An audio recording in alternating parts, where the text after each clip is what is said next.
আমি বেসন ছাড়া আজকে মানে বাজা বানাইয়া পড়ার মতো দেখাইনি। বেসন ছাড়া ওরকম কাটিয়ে রাখছি, ওরকম একটারে মানে আধা ঘন্টা 3 টুকরা করছি, একটারে 6 পিস করছি। এটা আজকে বেসন ছাড়া পড়া বানাইয়া দেখাই। এখানে এখন আমি মরিচের গুঁড়া দিব, জিরার গুঁড়া দিব, এখন স্বাদ মতো লবণ দিব।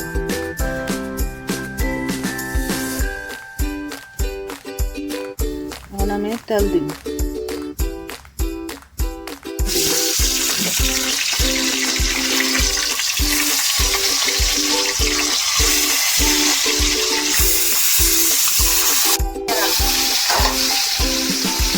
চার মিনিট 3 মিনিট পরে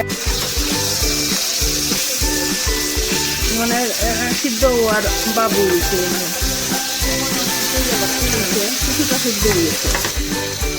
এই যে কালারটা আইছে না,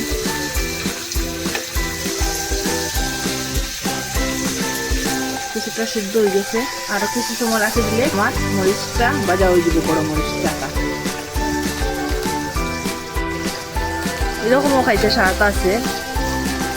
এটা যে কোনো ডাইলের সঙ্গেও খাইতে পারবা, খিচুড়ির সাথেও খাইতে পারবা।